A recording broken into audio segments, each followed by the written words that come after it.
अमिताभ बच्चन और ऋषि कपूर में क्या कोई लड़ाई हो सकती थी?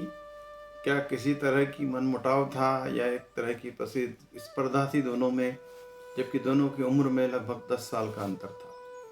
लेकिन ऋषि कपूर ने खुद ने स्वीकार किया है कि उनसे अमिताभ बच्चन के बीच में उनका और अमिताभ बच्चन के बीच में एक कोल्ड वार चला और बहुत लंबे समय तक चला। आइए आज इस पॉडकास्ट में हम इसी कोल्ड वार की बातचीत करते हैं। कहीं जाइएगा मत, बहुत ही इंटरेस्टिंग बातचीत होने वाली है मित्रों। और यदि आपको इस तरह के पॉडकास्ट अच्छे लगते हैं तो कृपया कमेंट करें, लाइक करें और बेल आइकॉन भी दबाएं ताकि और अच्छे वीडियो आप तक पहुंच सके। तो शुरू करते हैं। आइए अमिताभ बच्चन और ऋषि कपूर के बारे में। अमिताभ बच्चन के बारे में कहा जाता है कि बहुत कम बोलते हैं और अपने विवादों पर सदैव मौन साधे रहते हैं। मौनी बाबा की तरह प्रतिक्रिया देते हैं, कभी कोई टिप्पणी नहीं करते हैं और लोग कहते हैं कि इसी उनके मौन में उनका दम छिपा है। जबकि कुछ लोग कहते हैं कि अमिताभ बच्चन बहुत अच्छे व्यवहार कुशल आदमी हैं और वो किसी के बारे में न तो पीठ पीछे न ही मुंह पे कुछ बोलते हैं। कई लोगों को ये मौन खटकता है उनका, और कुछ ऐसा ही हुआ ऋषि कपूर और अमिताभ बच्चन के बीच में। अब आप सोचिए कि 1971-72 में अमिताभ बच्चन ने फिल्मी दुनिया में एंट्री ले ली थी और उसके बाद लगभग 2-3 साल बाद 18 सितंबर 1973 को बॉबी रिलीज हुई, जिसमें एक रोमांटिक हीरो का जन्म हुआ। चारों तरफ धूम मच गई। ऋषि कपूर और डिम्पल कपाड़िया की जोड़ी हिट हो गई। इतना पैसा कमाया इस फिल्म ने कि राज कपूर के सारे कर्जे चुक गए।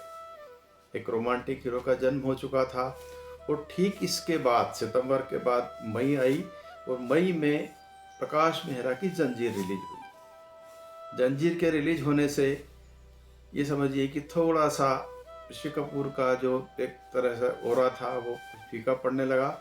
एक नए एंग्री यंग मैन का जन्म हुआ, किरदार का जन्म हुआ और अमिताभ बच्चन इससे चल पड़े आगे।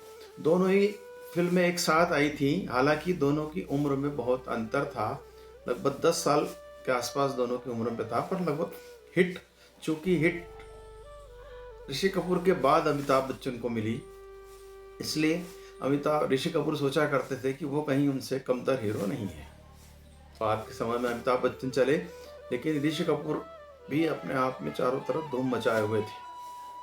अब देखिए 73 में फिल्म फेयर में नॉमिनेशन होता है दोनों फिल्मों में, ऋषि कपूर का बॉबी के लिए और अमिताभ बच्चन का जंजीर के लिए। यहाँ से पेच शुरू होता है। असल में ऋषि कपूर उस समय सफलता के घोड़े पर सवार थे, नशे में चूर थे।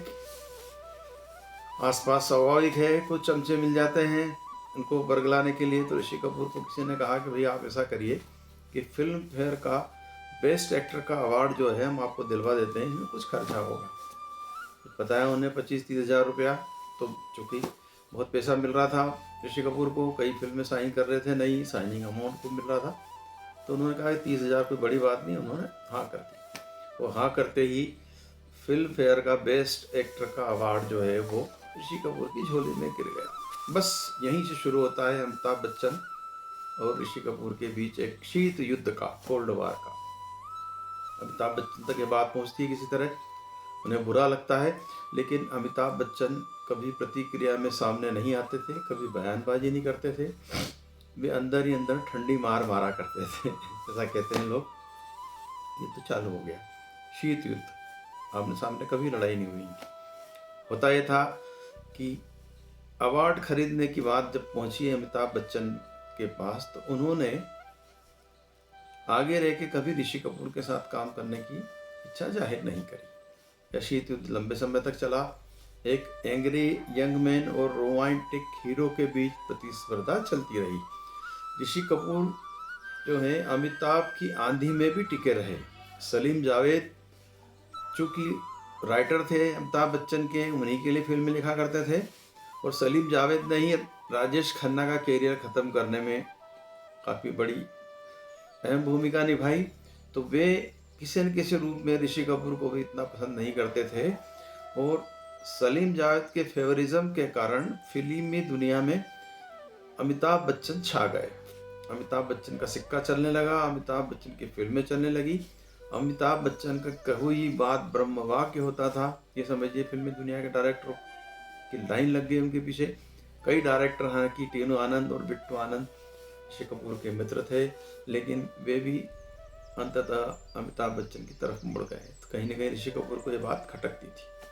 ऋषि कपूर ने खुद प्लेटफॉर्म पर स्वीकार किया कि उनके बीच जो तनाव का कारण अवार्ड बना, और अवार्ड को खरीद के उन्होंने एक नादानी की थी लड़कपन में, जिसका उन्हें बाद में मलाल रहा कि उन्हें ऐसा नहीं करना चाहिए था। स्वस्थ प्रतिस्पर्धा नहीं थी।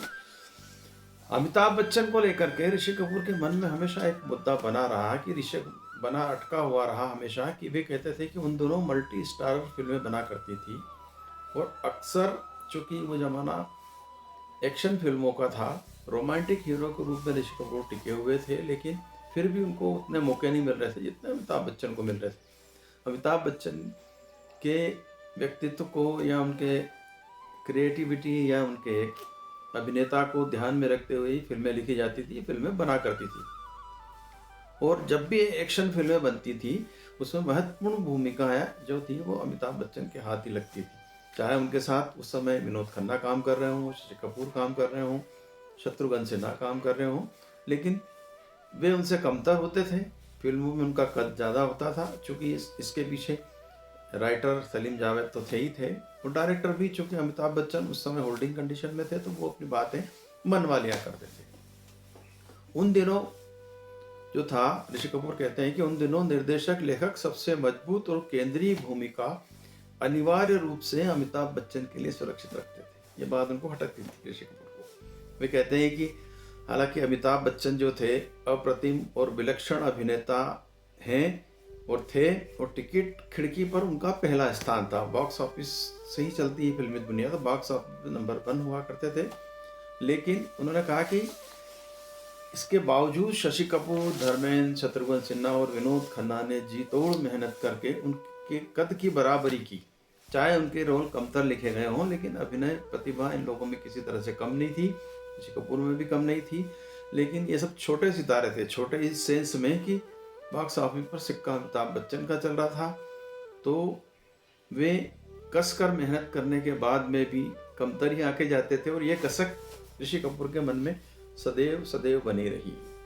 ऋषि कपूर दुख व्यक्त करते हैं कि न केवल निर्देशकों ने अमिताभ बच्चन का फेवर किया, बल्कि अमिताभ बच्चन ने भी अपनी सफलता का श्रेय केवल और केवल निर्देशकों और राइटरों को दिया। अपने सह कलाकारों का कभी नाम नहीं लिया करते थे वे। ये उनको चुभता था ऋषि कपूर को कि वे अपने सह कलाकार, जो कि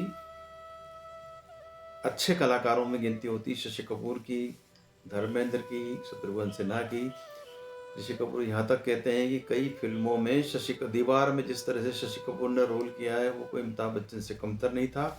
काला पत्थर में जो रोल मिला शत्रुघ्न सिन्हा को, जिस शिद्दत से उन्होंने निभाया, वो अमिताभ बच्चन पे भारी पड़े थे। लेकिन यहाँ भी अमिताभ बच्चन आगे रहे, और इसी तरह से शोले में धर्मेंद्र का रोल थोड़ा सा कमतर लिखा गया, अमिताभ बच्चन का ज़्यादा पावरफुल एक्टर था। तो ये सब चीज़ें उन्हें चुभा करती थी कि सच तो यह है कि अमिताभ बच्चन अकेले सफल नहीं थे, सफलता में उनके सह कलाकारों की भी भूमिका थी, और उनके योगदान को नकारा नहीं जा सकता। ये कोल्ड वार लगातार चलता रहा ऋषि कपूर उनके बीच में। ऋषि कपूर ने कई फिल्में केवल इसलिए नकार दी कि वे अमिताभ बच्चन के साथ ऑफर की गई थी। उनके अभिन्न मित्र टीनू आनंद ने भी उन्हें अमिताभ बच्चन के साथ कास्ट करना चाहा, लेकिन ऋषि कपूर ने इस बात को माना नहीं और काम नहीं किया। मनमोहन देसाई ने अमर अकबर एंथोनी जब बनाई तो उनको लिया और वे उसमें शामिल हुए। इसके पहले कभी कभी में यश चोपड़ा ने भी ऋषि कपूर को रोल ऑफर किया था, बहुत अच्छा, नीतू सिंह के साथ में, लेकिन उन्होंने साफ मना कर दिया था। यश चोपड़ा फिर भी चाहते थे, यश चोपड़ा के फाइनेंसर भी चाहते थे गुलशन राय की ऋषि कपूर इस फिल्म में आए, रोमांटिक रोल करें, क्योंकि इसमें अमिताभ बच्चन की भी रोमांटिक भूमिका थी, एक शायर की थी, तो वो ऊपर की भूमिका थी। ऋषि कपूर ने मना कर दिया। एक दिन यश चोपड़ा स्पेशल विमान लेकर दिल्ली पहुंचे। दिल्ली किसी काम से ऋषि कपूर गए हुए थे, शशि कपूर ने रिकमेंड करी कि भाई इस फिल्म में काम करो, तो फिर उन्होंने ऋषि कपूर ने हाँ करी और ये फिल्म में काम किया। वो बहुत अच्छा काम किया। ऋषि कपूर का भी अपना रोल इसमें यादगार है, लेकिन अमिताभ बच्चन के आगे नहीं है, तो यही चीज़ें उन्हें अखरती रही। ऋषि कपूर कहते हैं कि खून पसीना में विनोद खन्ना, काला पत्थर में शत्रुघ्न सिन्हा और कभी कभी में उनका खुद का और शशि कपूर का रोल अमिताभ बच्चन के बराबरी का या उससे बेहतर नहीं तो बराबरी का जरूर था, लेकिन इनके लाजवाब अभिनय को भी भुला दिया गया अमिताभ बच्चन के आगे। अंततः ऋषि कपूर और अमिताभ बच्चन में सुलह हुई अमर अकबर एंथोनी में जाकर के, तब वे एक दूसरे से कंफर्टेबल हुए। तो ये बात कोल्ड वार में ही रही। कभी किसी ने किसी के साथ काम नहीं किया, लेकिन एक दूसरे को सामने से कभी नुकसान नहीं पूछा, ना बयानबाजी हुई। तो इस तरह से अमिताभ बच्चन और ऋषि कपूर में भी कभी तलवारें खिंची थी, लेकिन बाकी का बात का समय का इतिहास है। पर एक बात जरूर है कि ऋषि कपूर ने इस अमिताभ की आंधी में भी स्वयं को साबित किया और एक रोमांटिक हीरो के रूप में उनकी छवि बनी रही। रोमांटिक हीरो के रूप में ही यश चोपड़ा ने जब चांदनी बनाई तो उसमें उन्होंने बहुत बेहतरीन अभिनय किया। चूँकि वो ज़माना अमिताभ बच्चन के एंग्री यंग मैनशिप का था, तो यहाँ तक कि यश चोपड़ा भी इस उम्मीद में नहीं थे कि ये चांदनी सुपर डुपर हिट होगी। आखिर तक ईश्वर से प्रार्थना करते रहे कि भगवान मेरी मदद करो, और बाकायदा मदद हुई। यश चोपड़ा की फिल्म सुपर डुपर हिट हुई, चल गई और रोमांटिक हीरो भी चल गया। तो आज बस इतना ही, इस कोल्ड वार को यहीं समाप्त करते हैं। नमस्कार, हरिशंकर शर्मा।